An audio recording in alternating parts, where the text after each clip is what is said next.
everyone, and welcome to my weekly check-in vlog, where I take you along for the weekend to see how I'm doing and what I'm reading. My name is Wiebke, and this year I'm trying to get myself out of survival mode, and I'm a little bit off. I had the week of work and I thought I would do a lot of things, but it turned out I needed a lot of lying about and couch rotting. So, well, I'll tell you more about that later. But first I want to go running, and I'm still listening to Oathbringer, and I was thinking yesterday, I am enjoying that. I have about 24 hours left at sped up, so I didn't listen to 30 hours or something yet. But I am enjoying the story. I am enjoying being back in the world, but I couldn't tell you why. I was thinking about why I'm listening to it or why I'm reading it and what I like about it, and I couldn't tell you. It's too many names. There's names for people, names for places. They're all kind of similar and not similar. Then there's different kinds of people. There's the humans, the Parshendi, the Shin, and I'm not even sure if the Shin and the Parshendi are related. And then there's the listeners, where I'm completely confused where they are in the evolutionary hierarchy of the Parshendi, because the Shin, the Parshendi and the listeners sound like they're related, but the humans are the controlling race of that world, and they seem to be in the minority, so I'm a little bit confused. There are a lot of good politics stuff and ideas going about oppression and hierarchy, social hierarchy, class systems. The Parshendi have always been slaves to the humans and been somehow oppressed in their thinking so that they couldn't even evolve thinking, and something happened so that they are freed now. And we have one of our main characters, Kaladin, thinking or discovering that the Parshendi are actually beings too, and they're free will and thinking beings, and kind of rethinking oppressing them a little bit, but not, yeah, everything doesn't really lead anywhere. Still, it's enjoyable. It's very long and captivating, but honestly, I don't know why I would listen to it. Probably because I started on Brandon Sanderson, and I tend to be a completionist and want to read all of the Cosmere books, because that's the plan for the year, right? To read all the Cosmere books. I still have too many left to actually think I'm going to manage this year, because I am behind. I wanted to finish the Storm Archive in the first half of the year. I'm on book 3 and we're already in August. So who knows what that's going to be. But there's no chance of me finishing the book on the weekend. I will continue listening to it, but like I said, I have 24 hours left. I think I'm listening to 1.75 speed at the moment. So yeah, not gonna happen. The other reading I'm doing, I'm gonna tell you about later, and I'm also going to tell you later about what I did on my vacation, what I achieved and what I didn't achieve. And now, like I said, I want to go running, and I'm not quite sure if that's a good idea or not. I went on sprint runs on Thursday, and I was completely knackered afterwards, and my watch kept telling me, my watch had this function, how much time you should rest before you do another workout, and it said 43 hours. It didn't feel that hard, but apparently it was. That's the highest rest time I've seen my watch tell me. The highest after a sprint usually was like 29 hours. So, not really sure. And I'm a little tired. So I'm not setting myself a goal. I'm just gonna go run and see how I feel. And it's afternoon. My run was perfect. I started off feeling, but then I just felt like Forrest Gump. I couldn't stop running. So I actually went 11 kilometers and I felt really good about it. But I did notice something, that my pace is getting slower. So it's kind of strange. I expected after all the training plans that I had that I would improve in pace for the slow runs. But I'm apparently getting slower and slower. Could also be sort of an expression of how I'm feeling in general. Which brings me to this week of vacation. I said I went on vacation this week, or I took the week off work because I was too exhausted and I really couldn't handle anything anymore. I was basically overwhelmed, babbling, and confused. And I did need a lot of rest, and I made a vague list of things I wanted to do, of which I did some. I managed to go to the gym once. I had intended to go twice, but since after the sprinting I needed rest, I decided to not push myself too hard and go to the gym on Friday as well. What I noticed going back to the gym on Wednesday was that I think this gym served its purpose. I am very frustrated that nothing I did there changed anything. I do acknowledge and accept that it did help me to get over my anxiety of going to the gym again and going to a place with a lot of people. I didn't use any of the classes. Well, I did go to some classes, but I didn't find it very successful in what I had wanted to do at the gym. So I don't think I'm going to achieve that at that gym. The sauna was nice, but the wellness area, the more I stayed there, the more annoyed I got by all the other people there and the clientele at that gym. So I have decided to cancel my contract for, I think, November. I cannot cancel the first year. After that, I could cancel monthly, but I'm definitely going to cancel as soon as possible because it is rather expensive for what I'm getting from it. And I've looked at another gym that I'm not going to join immediately. I will have to figure out if I want to have a gym, but it's a gym I used to be at and I didn't join because they didn't have as many classes as I wanted. But since I'm not doing any classes at the moment, it shouldn't be the deciding factor. Other than that, they seem to have the same things at the other gym. It's the same distance from my home and it also has a sauna. The wellness area isn't as nice, but I'm annoyed with the wellness area, so it's not that much relaxing that I'm actually going.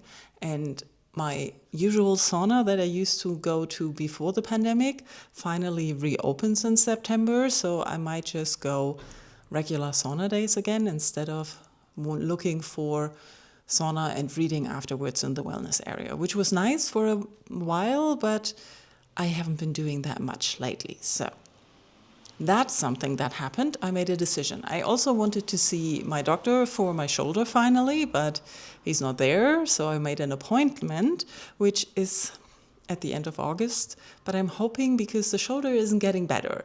And I have a feeling that that is affecting my overall health.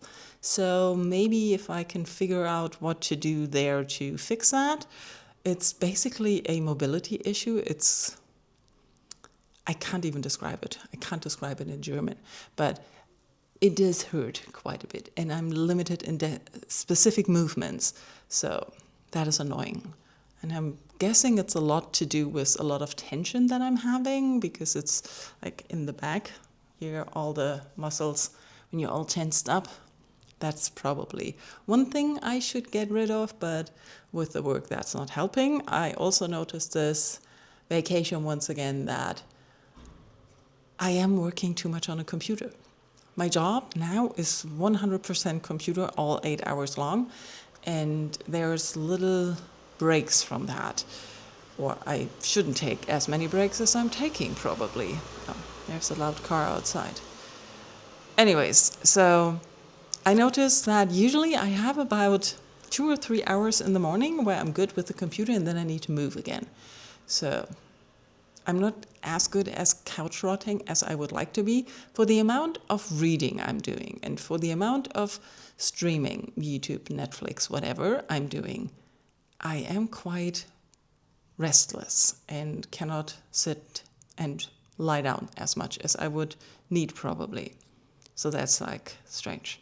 Anyways, so I don't know what to do with this information because as we've talked about before, there's no option of changing jobs for me right now without having more stress than I'm having now. So I'm hoping going back to work on Monday will be not as bad as I'm expecting right now. I do feel quite rested and ready to go again, so that's good. I also managed to tick off a few other things from my vacation wish list, made progress on series, not the ones I had thought I would make progress on, but progress is progress, so I'm counting that. I finished the first book of I finished the first volume of Stars of Chaos, and it makes a lot more sense now. So the first book is all concentrating on the two main characters meeting, the young man being discovered as High Prince, the fourth prince actually of the current emperor, and being adopted by his godfather and raised somewhat by him. His godfather is this marshal of a very famous battalion, and then there's a rebellion, and the emperor died at some point before that, and the new emperor is the brother of the fourth prince. The fourth prince, the main character that we're having, is still a teenager in the first book, still not believing that he is a prince at all, thinking it's a scam that the barbarians did. Also, he is very confused and doubtful, and he has been cursed. So that's been going on. A lot of political stuff, a lot about the empire and the situation there. And book 2, which I'm about 100 pages in now, is starting 4 or 5 years later.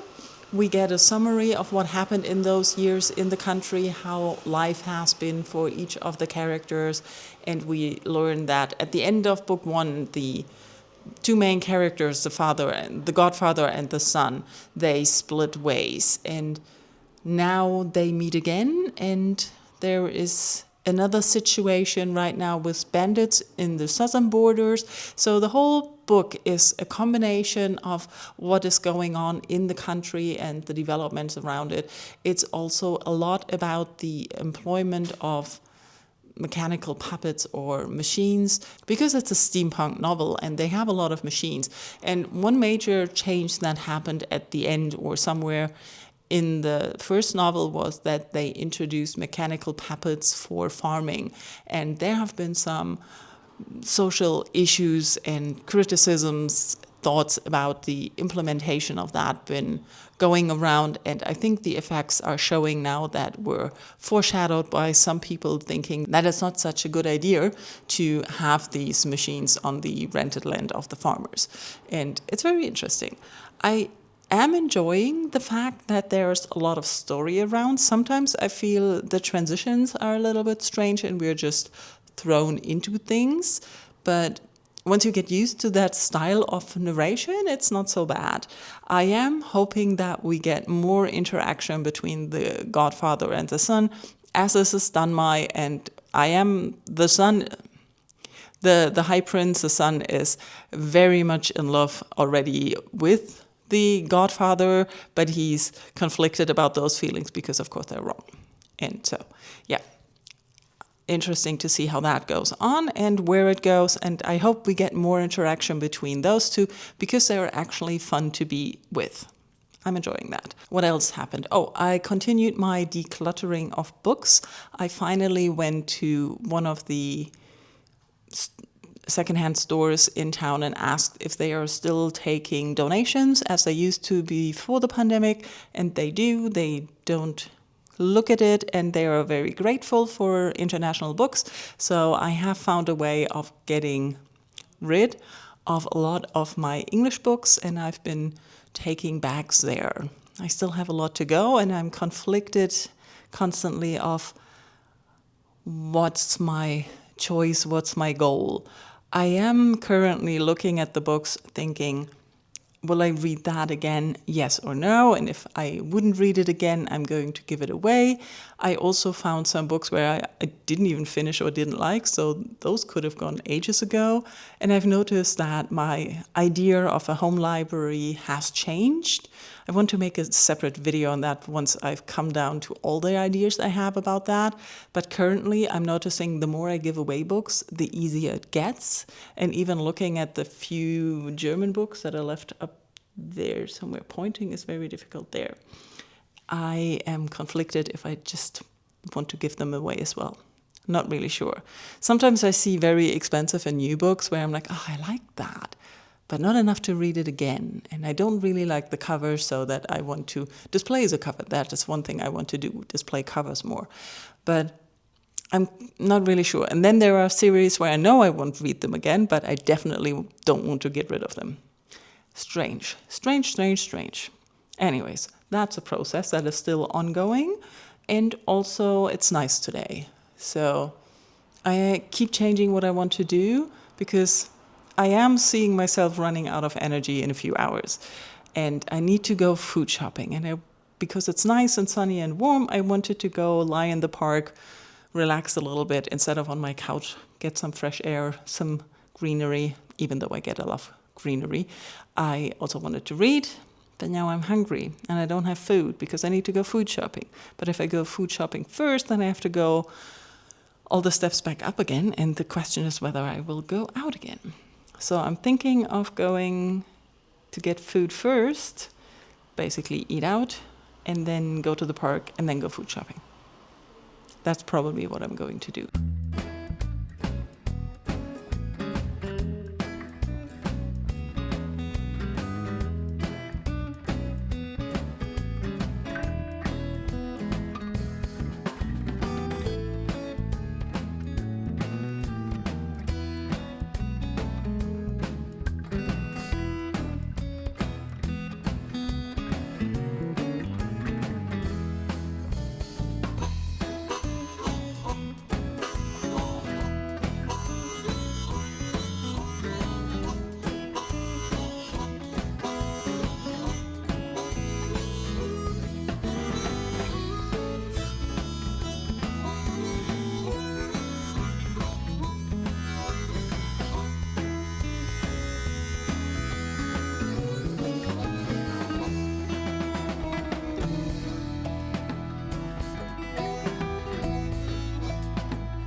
And that's a weekend gone.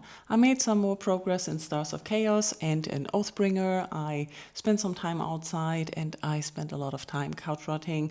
This afternoon I was just too tired and too exhausted to even read. So I made myself finally finish a show that I started ages ago, Love Next Door. And yeah, that's the weekend. Let me know in comments how your weekend was. Did you have a good time? Did you read something good? Have you read any of the things I've talked about this weekend? Or are you also reading Brandon Sanderson, The Cosmere, and wondering why? Or tell me what you love about it. Thank you all for watching.